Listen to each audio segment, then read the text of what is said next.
एक मुख्तार अंसारी नहीं रहा, लाखों मुख्तार अंसारी की याद में लोग खड़े।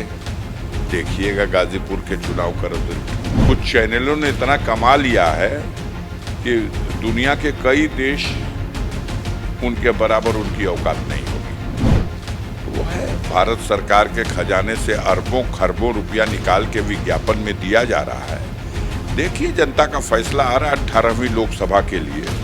अगर परिवर्तन हो गया, जैसी कि पूरी संभावना दिख रही है, तो ये सारे मामले सामने आएंगे बहुत जल्दी। प्लेटफॉर्म वो भी लोग बदल देंगे।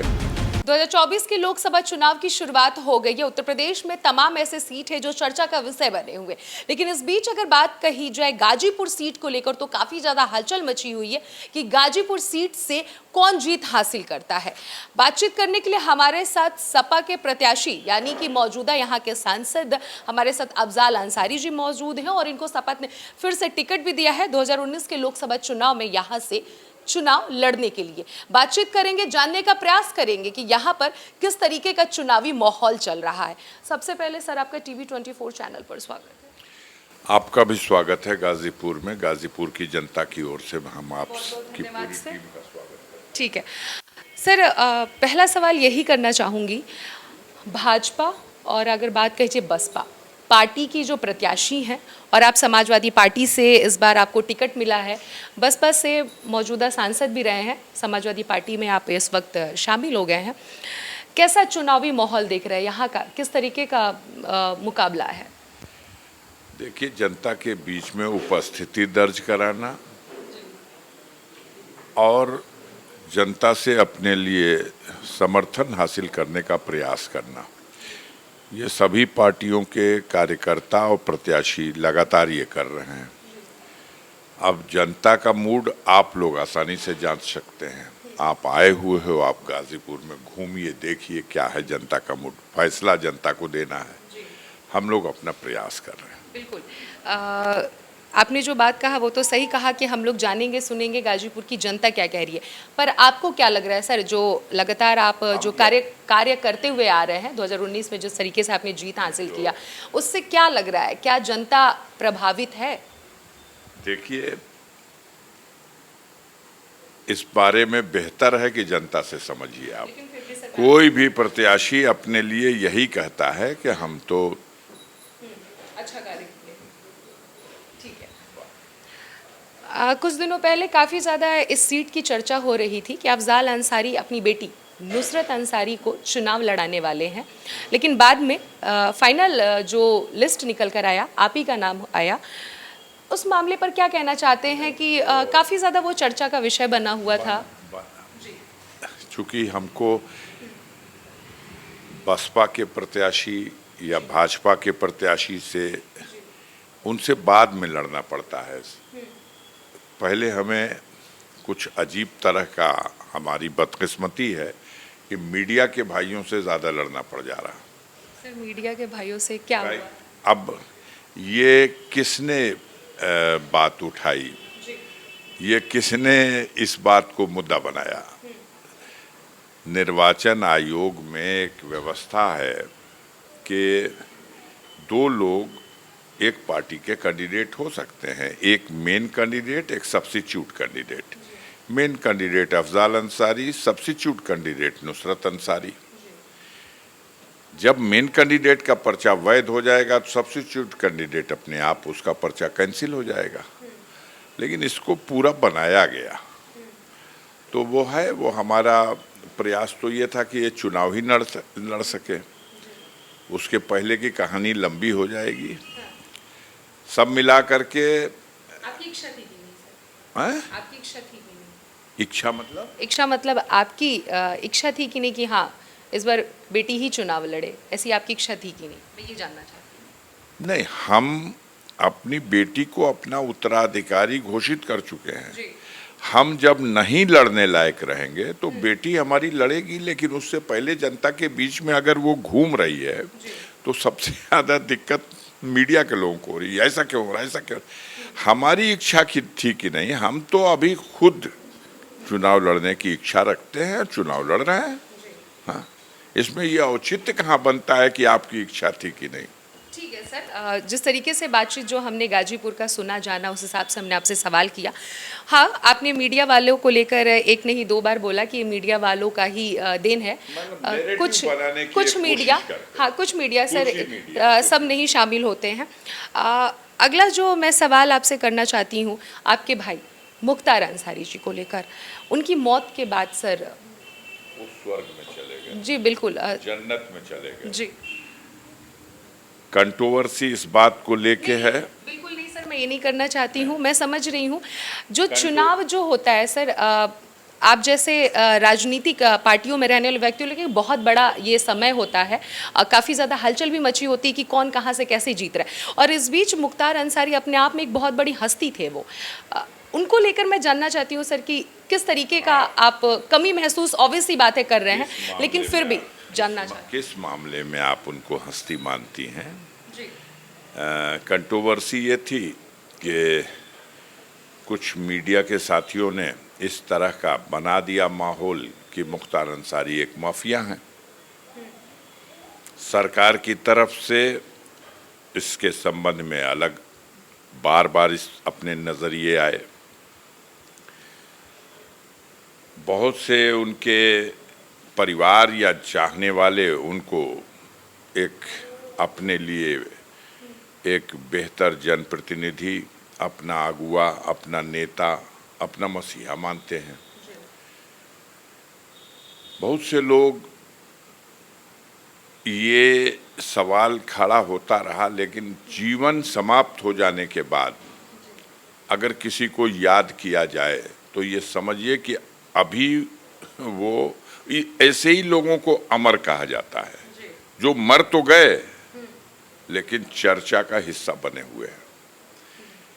आज वो नहीं है।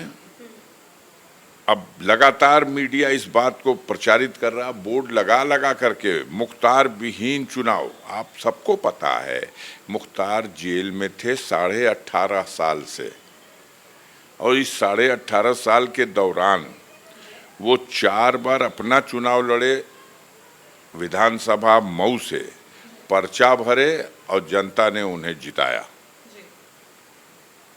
जहां तक सवाल है गाजीपुर के चुनाव का, तो मुख्तार अंसारी 2004 के बाद तो किसी चुनाव में नहीं रहे, लेकिन मीडिया ने सुर्खी आज बनाई कि मुख्तार विहीन है, क्योंकि मीडिया को ये ब्रीफ किया गया है कि मुख्तार अंसारी अपने दबदबे से, अपनी सारे सिस्टम को तहस नहस करके और बूथ कैप्चरिंग करके या मतों को अपने यहाँ लोगों को डरा धमका करके ये सब कुछ विजय हासिल करते थे।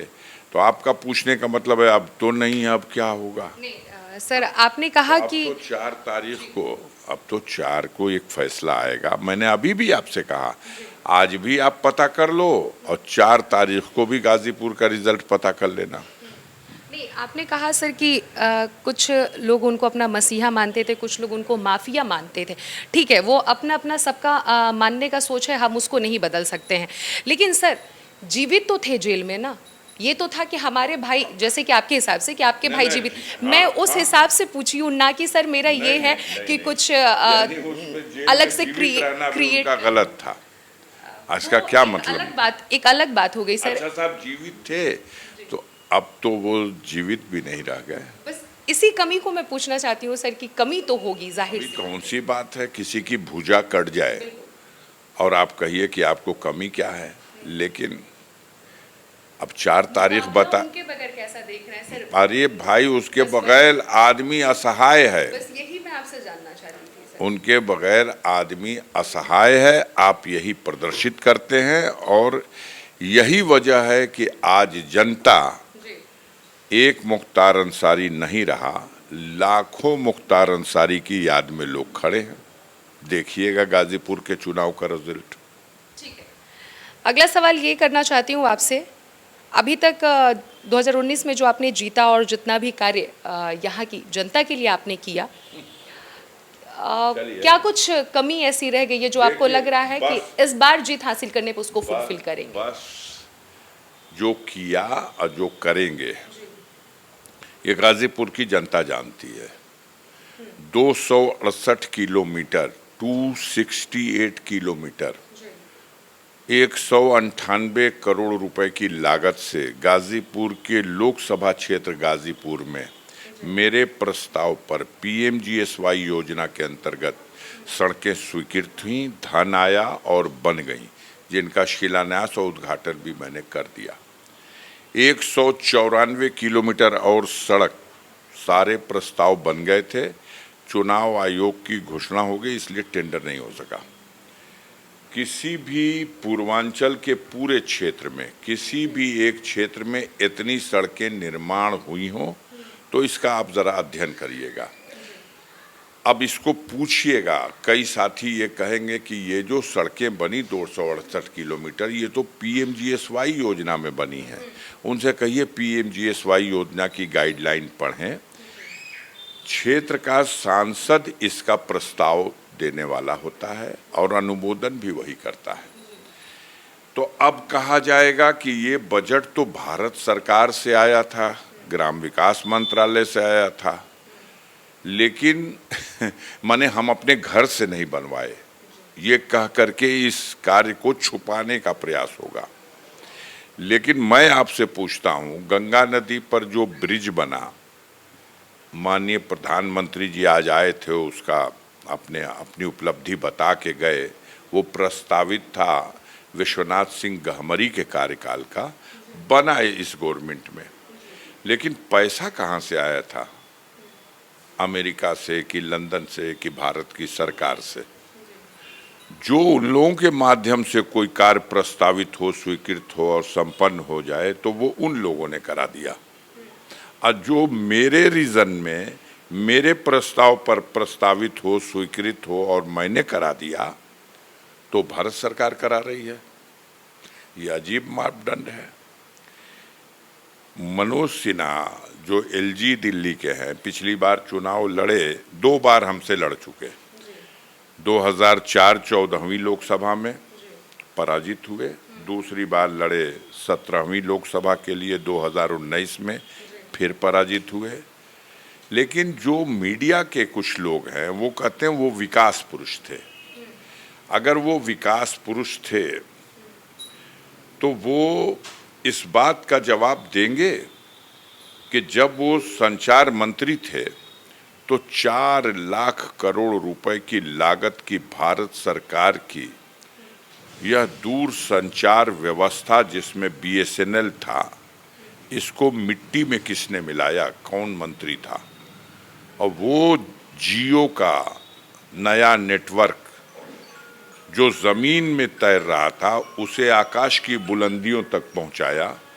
ये किसका देन है? किसकी देन है? मनोज सिन्हा संचार मंत्री थे और उनके ऊपर कोई मंत्री नहीं था और डूब गया। आपके पास सिम हो तो हमें बता दीजिएगा इंटरव्यू खत्म होने के बाद कि नहीं, बीएसएनएल तो अभी जीवित है, मैं सिम रखती हूँ।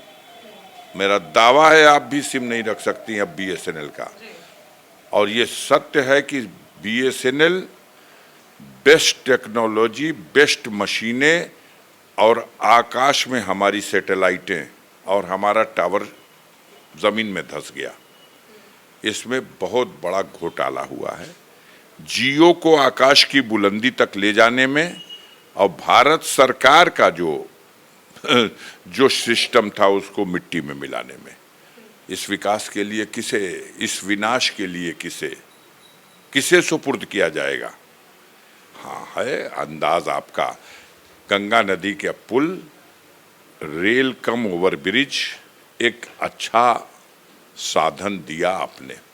उसका सटा हुआ 25 मीटर पूरब गंगा पर बना हुआ हमीद सेतु, न मनोज सिन्हा एमपी थे और न मोदी जी प्रधानमंत्री थे। उससे 15 किलोमीटर पहले जमानिया से और धर्मपुर घाट पे बना हुआ गंगा का यही ब्रिज, न मनोज सिन्हा एमपी थे और न मोदी जी प्रधानमंत्री थे। उससे 15 किलोमीटर पहले सैदपुर में बना हुआ गंगा ब्रिज जो दानापुर को जोड़ रहा है, जो चंदौली जनपद को दानापुर को जोड़ता है, वो ओवरब्रिज न मनोज सिन्हा एमपी थे और न प्रधानमंत्री मोदी थे। गाजीपुर में गंगा ब्रिज कई बने हैं, लेकिन एक गंगा ब्रिज आप सबको दिखाई देगा, वो भी अभी फंक्शन में नहीं है, वो रोड नहीं चल रही है। हड़बड़ी में उद्घाटन करके जल्दी से इसका श्रेय लिया जाए। क्या मैं पूछ सकता हूं, ये भारत सरकार या रेल मंत्रालय के बजट से बन रहा है या किसी निजी किसी व्यक्ति विशेष के बजट से बन रहा?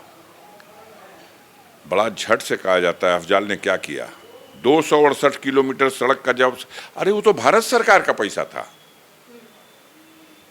देश के हर संसद सदस्य ने अपने क्षेत्र में पीएमजीएसवाई की सड़क बनवाई है, तो वो उस संसद सदस्य के प्रस्ताव और उसके लिए उसका श्रेय उसको कि उसने अपने क्षेत्र की इतनी सड़कों के लिए मानक के अनुसार प्रस्ताव दिया और स्वीकृत हुआ। आपको क्यों नहीं दिया जाता श्रेय सर? आपको क्या लगता है? विकास पुरुष किसी और को डिक्लेयर करना है। आपसे नाराजगी क्यों इतनी? 15 मुट्ठी भर लोग हैं, मुट्ठी भर लोग हैं जो हमें अपने रास्ता का पत्थर समझते हैं। हम हट जाएं तो हम कब्जा कर लें, मेरे रहते संभव नहीं है। तो हम बहुत गंदे आदमी हैं, हम माफिया हैं। हमारे पूरे परिवार को आप ही के जैसा कोई एंकर आएगा तो कहेगा ये तो पूरा अंसारी परिवार ही सबका सब माफिया है। मीडिया से भी बहुत ज्यादा खफा। अरे भाई यहाँ हो रहा है ना, अब तो मीडिया गुजारिश करूंगी कि कुछ मीडिया जरूर लगा दीजिए। हाँ, कुछ ही मीडिया जरूर लगा दीजिए, इसमें सब शामिल हो जाए। कुछ मीडिया कृपा करके सुनिए।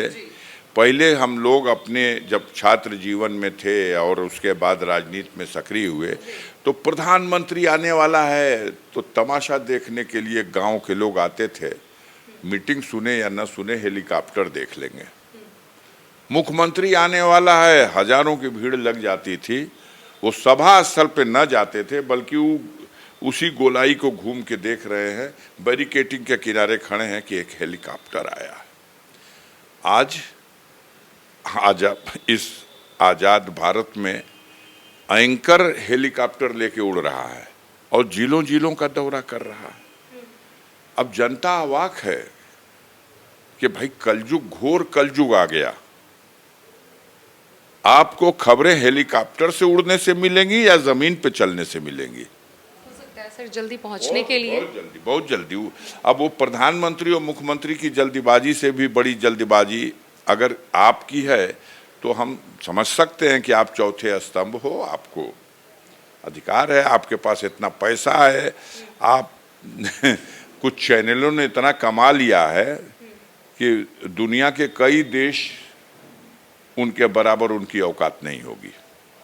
तो वो है, भारत सरकार के खजाने से अरबों खरबों रुपया निकाल के विज्ञापन में दिया जा रहा है। देखिए जनता का फैसला आ रहा है 18वीं लोकसभा के लिए।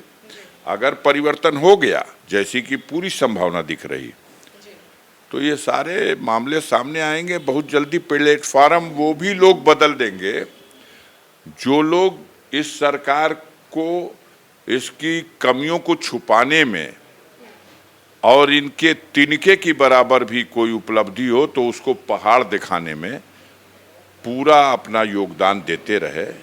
सबसे ज़्यादा तो निराशा इन लोगों को होगी। बहरहाल यहाँ का चक्कर जो है वो ये है कि कैंडिडेट लड़ने की स्थिति में नहीं है, सीधे सीधे कुछ गोदी मीडिया के लोग। अब आप कहिए, कुछ को कहिए तो कुछ हमने जोड़ दिया, कहिए नाइन बताएं। सर आपको लगता है कि मेरा भी चैनल ऐसा करता है? नहीं करता। इस पहली बार आपसे इंटरव्यू हो रहा, बिल्कुल आपको क्यों कहें? हाँ, तो इसीलिए मैं बोली सर कुछ बोलिए जो आपकी नजरों में करते हैं ऐसा। आप हमारे बारे में पहले से आइडिया बना के आते हैं, प्रश्न बना के आते हैं, और ये जो नैरेटिव मेरे अगेंस्ट है उसी के आधार पे बनाते हैं। लेकिन जनता जब आईना दिखाती है तो उसको आप जनादेश नहीं मानते, उसको कहते हैं कि ये तो बाहुबल से, तो चलो अब तो वो स्वर्ग में है। अब स्वर्ग से कोई चमत्कार कर दे तो बात और है, धरती पे तो नहीं है। तो ये थे हमारे साथ अफजाल अंसारी जी, जिन्होंने साफ साफ शब्दों में बताया कि गाजीपुर की जनता के लिए इन्होंने क्या कुछ विकास किया है और आगे और क्या कुछ विकास करने वाले हैं। लेकिन कहीं ना कहीं कुछ मीडिया वालों को बार बार ये अपने शब्दों में जोड़ रहे हैं और केंद्र सरकार पे भी कहीं ना कहीं ये बार बार क्वेश्चन मार्क खड़ा कर रहे हैं कि जितना भी इन्होंने विकास किया, इनका नामो निशान वहाँ पे नहीं है।